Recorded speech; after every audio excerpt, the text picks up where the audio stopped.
Hi, I'm Karen. I'm a yoga practitioner since 2008. Practicing 2008 and then teaching this year.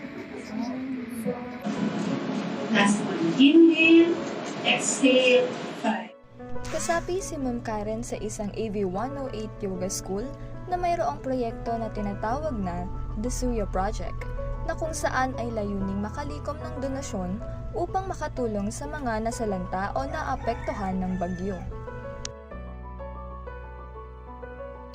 The only challenge will be actually the student. If the student is not ready or not motivated enough, then it's hard to teach someone who is not motivated. So it really has to be there has to be motivation.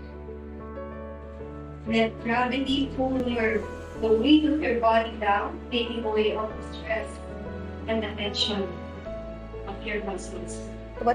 Why are you doing this? What is this inversion? What does it do to your body, to your mind, to your soul? Because yoga is not just a physical practice.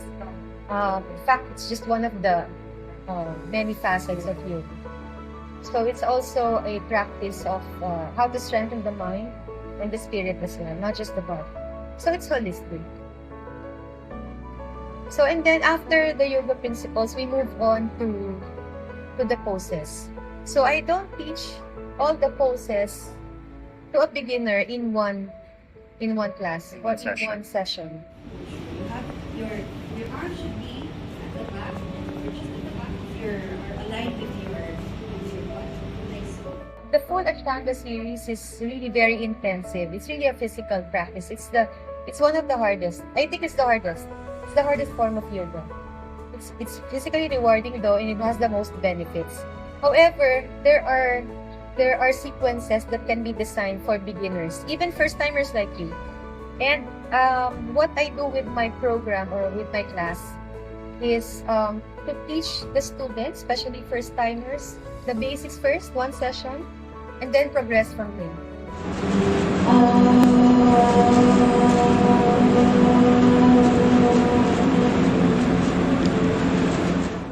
For example, there are 10 poses in your program. You don't learn it in one session. So one pose per class until you finish the whole session. And that increases the motivation.